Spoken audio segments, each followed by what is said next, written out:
Hello and welcome to Cloud Forest Vibes. My name's Bobby, and this is how I grow orchids and carnivorous plants.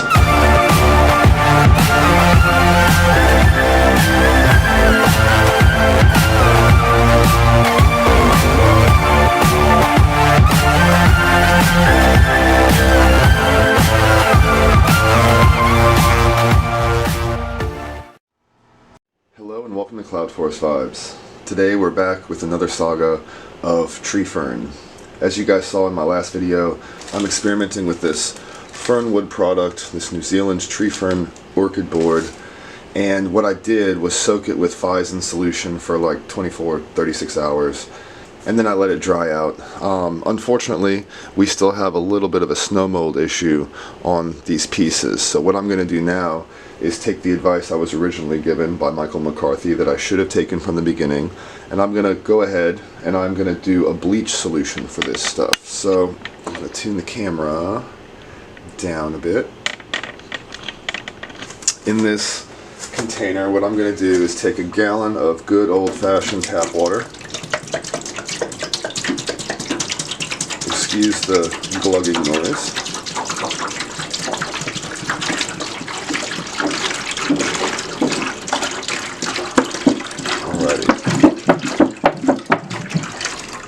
So that is 1 gallon of tap water. A few moments later.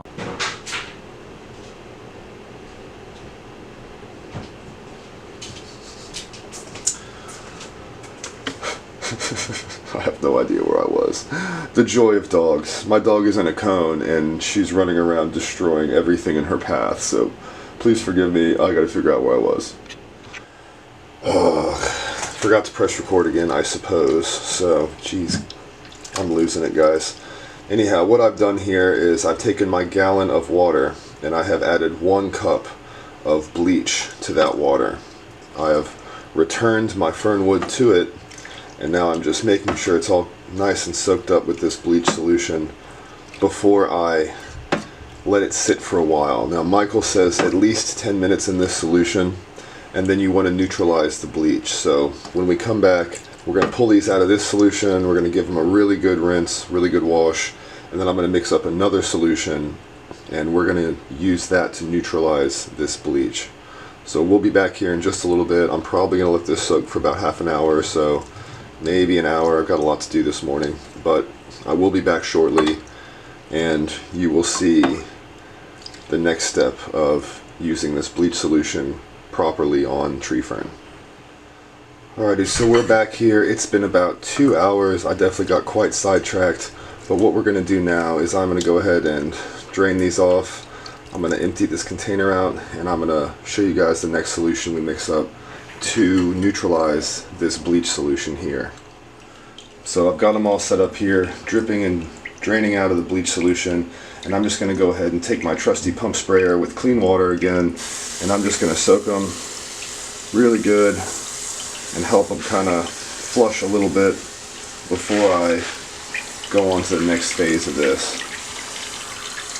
I already did this once. My dog destroyed the film, I think, with some background noise, so they are already kind of soaked and dripping with clean water as we speak, but we're just going to give them, again, a little bit of help to try to rinse this bleach solution out of there, because we want to get that out and we want to get it neutralized, whatever's left over. So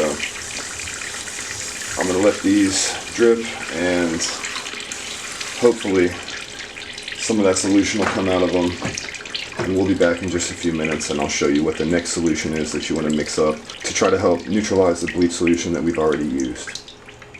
So we're back with the pretty well drained Tree-fern fiber mats, and we're going to go ahead and get them back down into our container and mix up another solution. So this next solution is going to be, again, a gallon of clean water. You can see all that foam still in there from all the bleach that has soaked into these mounds. That is why we have to do this next solution.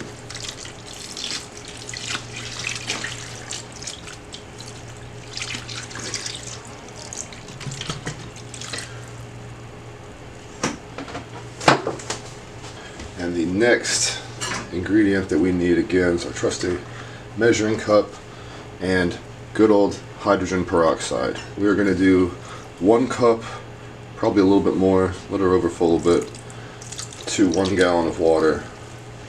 And Michael says this will help neutralize the bleach. Maybe a cup and a half, a little bit more. So we're going to go ahead and let this sit probably for another hour or two, just because I let this soak so heavily with bleach. Make sure that we're in good shape. And then I'm going to come back and I'm going to really rinse these things out. I'll probably soak them in water overnight and just flush for about a day and get them back to where I feel they're nice and clean.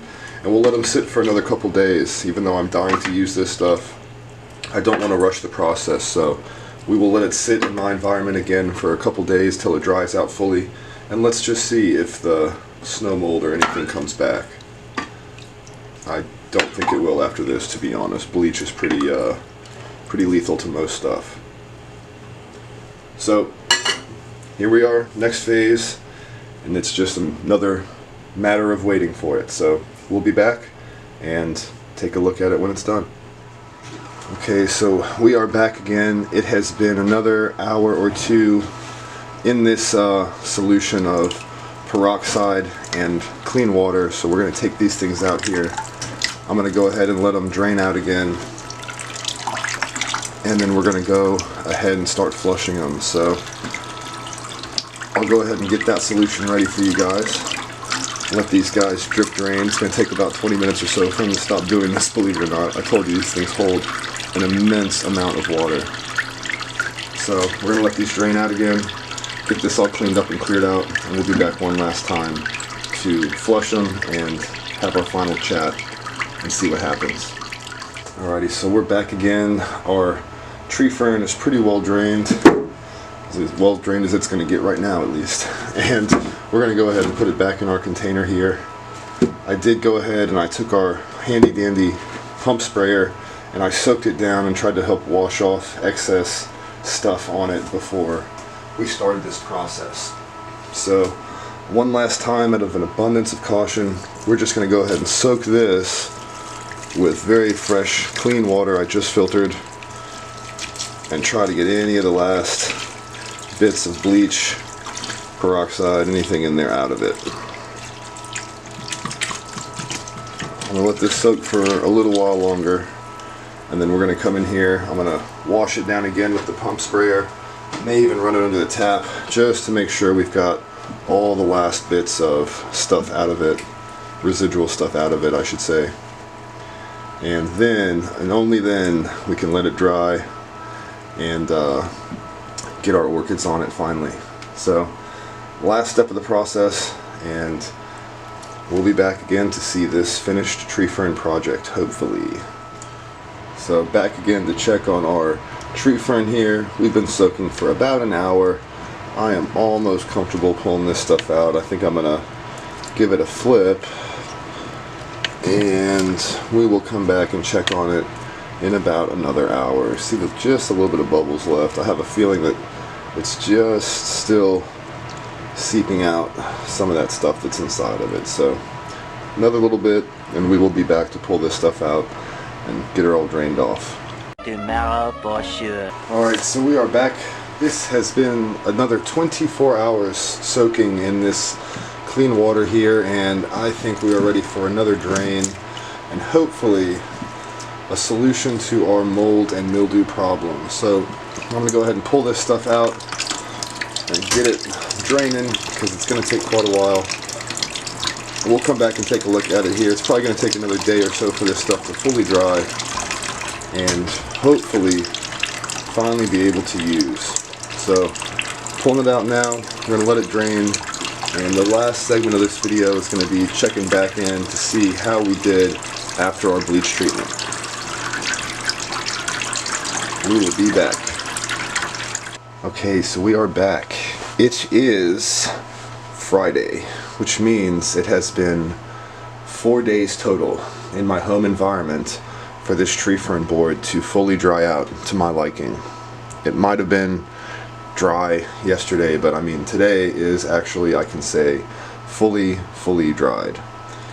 Now, the mold problem that we're having, you can kind of see here a little bit. Now, I will say it is significantly less than in past experiences and past times with this stuff, but you can see it here, you can see it up here a little bit in that region, all the white areas in this mount.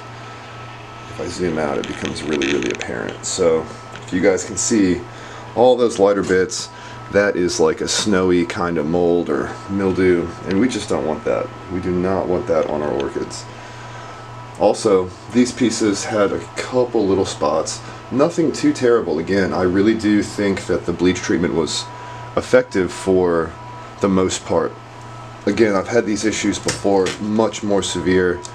The little bit of mold that we had back here on the back, just a little tiny smattering of it. So I think what I'm going to do is I'm going to spray all this stuff down with Phison. No, what am I going to do? You know what? I'm going to skip that. We're going to go straight back to the bleach. I really am eager to get this stuff utilized. It really is awesome stuff. I'll use this piece as an example. We'll go ahead and zoom in on that guy if we can. But it is extremely textured.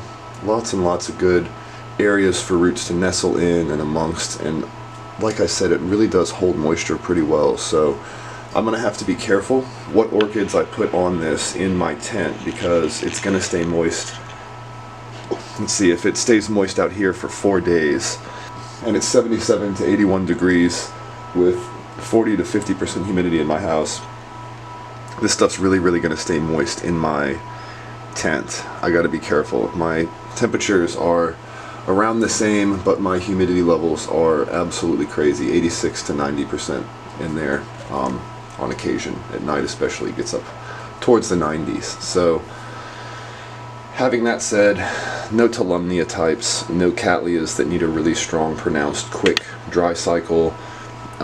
Things like that are going to not do so well on this for me. I am considering putting the Angraecum leonis on one of these, even though it's established on its little mount now. I really don't like disturbing the roots of Angraecoids, but I may just have to. Something like the Gomesa colorata, that's going to be awesome on this. I think that's going to go on one of these smaller sections of one of these. Thinking about trying out a few of the bulbophyllums. I know Joe just gave me one. It's still in a pot, so I'm thinking that very well may go on one of these pieces as well.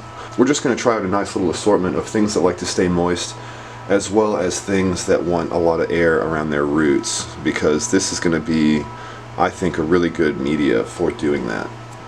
Anyhow, having that said, what I'm going to do is I'm going to go ahead and treat this stuff. I'm going to let it dry back out, do all the stuff I have to do. We're not going to continue on with this saga as far as the treatments go. You guys know what I'm going to do. I'm going to use the bleach treatment again. I might spike it with a little bit more bleach this time, just to be sure, and then make sure I rinse it really good so we can get to using this stuff finally. But next time you see this stuff, I promise there will be orchids going on it. But that is where I'm at with my little tree fern saga so far. So 4 days to dry in my home environment. That is pretty phenomenal. People who are discounting the fact they might not be able to grow on mounts in the house, I'm telling you what, this stuff really might do wonders for you guys. It might change the way you think. So anyhow, let's get onto it. And again, next time you see this stuff, it will be ready for orchids. Thanks guys for tuning in. I do appreciate it, as always, and I hope you guys are learning. I'm learning, so I hope you guys are learning with me. I really am excited to try this stuff, but again, it is kind of a pain in the butt so far. I have some other medias coming from Amazon, actually. We're going to try a couple things out here in the next couple days as well. I'm really on a search to find the perfect media for my environment. The zombie moss is just not cutting it for me anymore, so eagerly looking for something I can use to replace that. Anyhow, like I said, thanks for watching, as always, and until next time, please stay safe and happy growing. See ya!